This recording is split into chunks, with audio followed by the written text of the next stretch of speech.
বাজার থেকে কিনে নিয়ে আসা চিড়া কিংবা অনেকদিন ঘরে রেখে দিলে চিড়াগুলো অনেক সময় তেতা হয়ে যায় বা গন্ধ হয়ে যায়। এই চিড়াগুলো আমরা অনেক সময় ফেলে দিয়ে থাকি।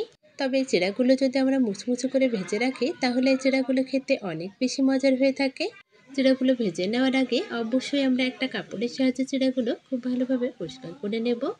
দেখুন, আমি একটা পরিষ্কার গামছার উপর চিড়াগুলো ঢেলে নিচ্ছি। এবার আমি গামছার সাহায্যে চিড়াগুলো ডলে ডলে পরিষ্কার করে নেব।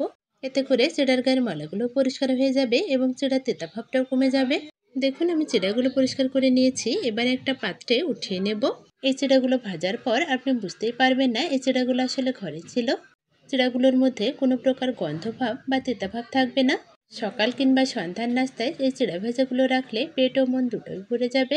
দেখুন, আমি সবগুলো চিড়া উঠিয়ে নিয়েছি। আপনারা দেখে নিশ্চয়ই বুঝতে পারছেন আমাদের চিড়াগুলো কতটা পরিষ্কার হয়ে গেছে।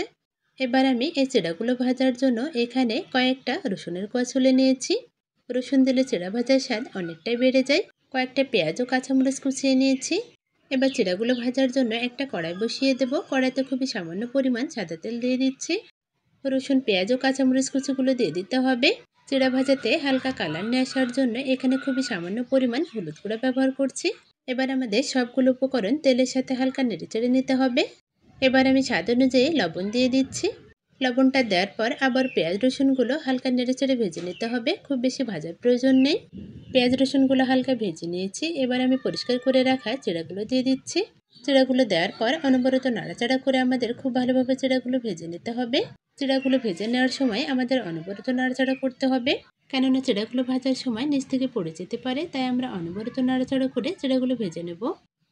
ভাজার সময় চিড়াগুলো অনেকটা নরম হয়ে যাবে, এতে ভয় পাবার কোনো কারণ নেই। ভাজতে ভাজতে চিড়াগুলো আবার অনেক বেশি মুচমুচে হয়ে যাবে। ততক্ষণ পর্যন্ত আমরা চিড়াগুলো নাড়াচাড়া করে ভাজতে থাকবো। দেখুন, নাড়াচাড়া করতে করতে আমাদের চিড়ার কালারটা অনেকটাই চেঞ্জ হয়ে এসেছে। চিড়াগুলো আগে থেকে অনেকটাই কমে এসেছে। এর মধ্যে পেঁয়াজ রসুনগুলো অনেকটাই সিদ্ধ হয়ে যাবে। তারপরেও আমরা মুচমুচে করে ভেজে নেওয়ার জন্য ততক্ষণ পর্যন্ত নাড়তে থাকবো যতক্ষণ না পর্যন্ত মুচমুচে ভাবটা না আসে। সেক্ষেত্রে আমরা যদি বুঝতে না পারি তাহলে মুখে দিয়ে দেখতে পারি মুচমুচে হয়েছে কিনা। চিড়া ভাজাটার মুচমুচে ভাব চলে আসলে আর বেশিক্ষণ নাড়াচাড়া করতে হবে না এবং চুলাটা বন্ধ করে দিতে হবে, তা নাহলে চিড়া ভাজাগুলো তেতা হয়ে যেতে পারে। দেখুন, আমার চিড়া ভাজাটা হয়ে এসেছে। এবার আমি চিড়া ভাজাগুলো নামিয়ে নিচ্ছি। তার জন্য আমি এখানে একটা সরানো প্লেট নিয়েছি চিড়া ভাজাগুলো ঢেলে ঠান্ডা করে নেওয়ার জন্য। চিড়া ভাজাগুলো দ্রুত ঠান্ডা করে নেওয়ার জন্য প্লেটটার উপর ছড়িয়ে রাখছি। এতে করে চিড়া ভাজাগুলো দ্রুত ঠান্ডা হয়ে যাবে। রসুন পেঁয়াজ দিয়ে এরকম মুচমুচে স্বাদের চিড়া ভাজা করলে আপনি অন্যরকম একটা স্বাদ পাবেন। মুচমুচে স্বাদের চিড়া ভাজার সাথে রসুনের ফ্লেভারটা জাস্ট ওয়াও। রসুন খাওয়াটা স্বাস্থ্যের পক্ষে খুবই উপকারী, তাই আপনারা যে কোনো ভাজা পোড়ার সাথে রসুনটা খেতে পারেন। এবার আমি একটা কৌটাতে চিড়া ভাজাগুলো সংরক্ষণ করব।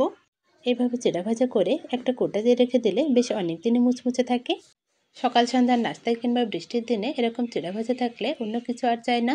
মন শুধু এই চিড়া ভাজাটাই বারবার খেতে চাইবে। মুখে দেওয়া শুরু করলে মন আর থামতেই চাইবে না। আমার মতো চিড়া ভাজা পাগলি আর কে কে আছে সেটা অবশ্যই আমাকে জানাবেন।